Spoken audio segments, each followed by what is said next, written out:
Siya nga pala, Chef Nico. Sana itrato niyo lang ako katulad ng dati.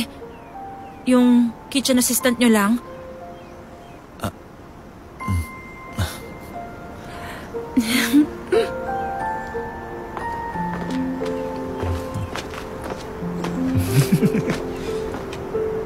Hindi na katulad ng dati ang lahat pagbalik mo sa trabaho bukas.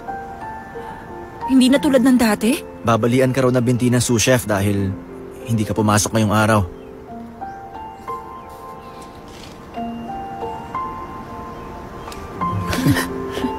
Huwag kang matakot.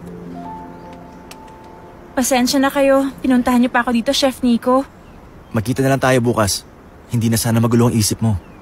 Opo. Pasok na. Ingat po kayo, Chef Nico.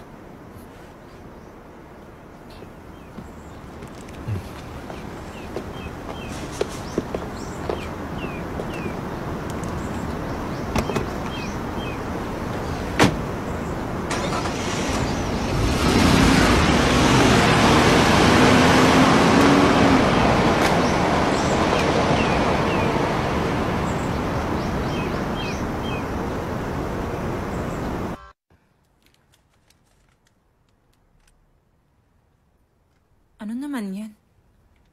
Hindi ko kasi mahanap ang pabalik dito. Kaya natunaw. Ilagay mo sa freezer para tumigas ulit. Oo, sige.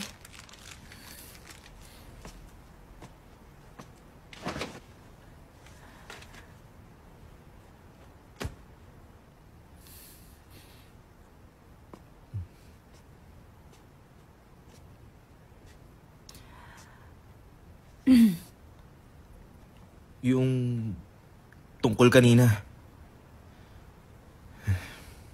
Sumobra yata ako. Parang tulad lang to noong nasa school tayo. Isang araw nating hindi nakita ang isa't isa at tinititigan lang kita. Namiss ko ang 12 taon na yun, Lauren. Sana maintindihan mo. Sige, susubukan ko. Alam ko ang pakiramdam na yan. Parang kahapon lang, no? Magkausap tayo sa telepono nun. Pinapunta mo ako sa art room dahil naiwan mo rin ang wallet mo.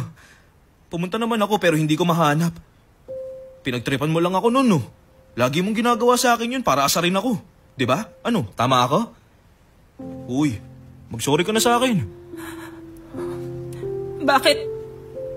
Bakit ba sinasabi mo pa yan? Bumalik ka ba para lang sabihin yan?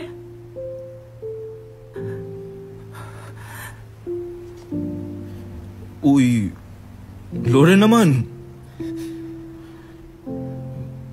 Nagbibiro lang ako. Gusto mong marinig ako humingi ng tawad sa'yo? E di umalis ka na lang. Huwag ka nang babalik ulit dito. Lauren.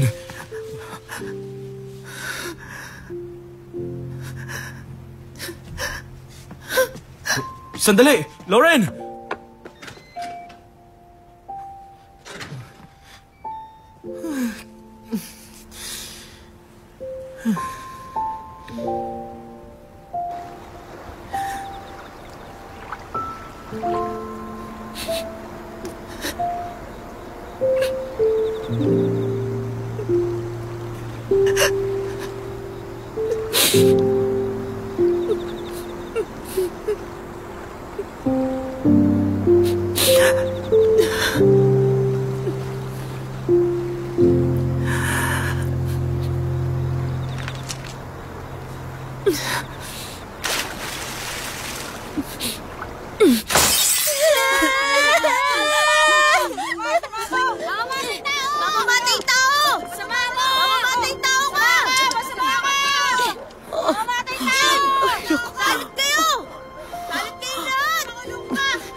na tayo ngayon.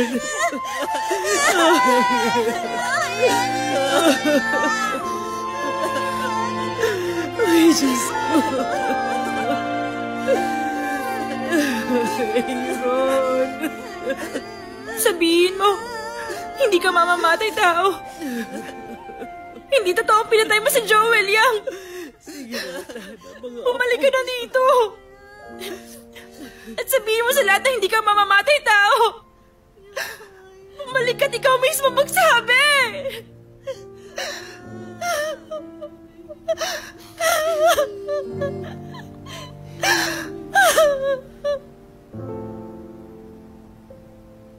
Gusto mo marinig ako humingi ng tawad sa'yo? Eh di umalis ka na lang! Huwag ka nang babalik ulit dito! Tama. Matagal na panahon na ang lumipas.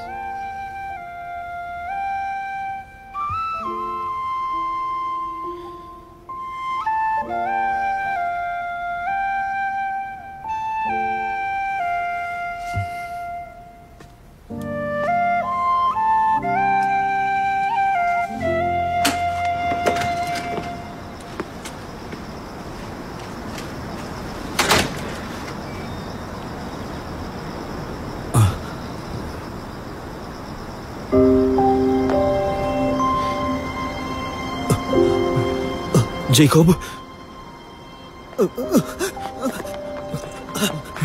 Jacob, magpapaliwanag ako! Jacob! Uy, ano ba? Patawarin mo ako, kuya. Patawarin mo ako. Sige na. Pakiusap. Umalis ka na. Pakiusap. Jacob, ako to ang kuya mo. Oo. Kaya nga, patawarin mo na ako. Umalis ka na. Layuan mo na ako, kuya. Layo ka nga dyan, halika. Jacob, bakit gumaya ka sa kanila? Ha?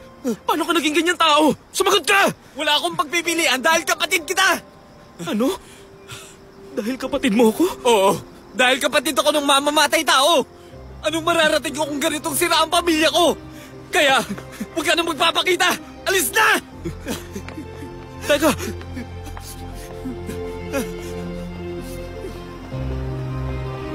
Isa akong mamamatay tao?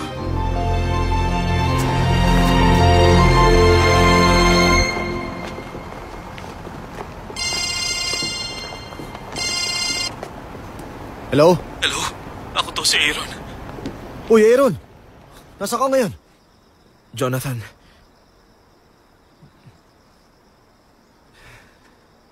Sabihin mo, may pinatay ba ako? Sabihin mo, may pinatay ba akong tao? Ano? Namatay si Joel Yang?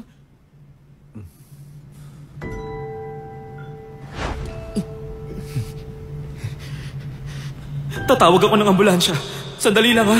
Sandali lang. Ano sinasabi mo? Duguan na si Joel Yang pagdating ko noon sa art room. Pero buhay pa siya noon. Tama, wala kang kasalanan. Tsaka bakit ko naman siya papatayin?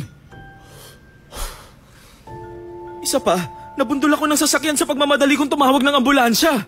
Pero lahat ng tao, iniisip na ikaw ang pumatay kay Joel Yang.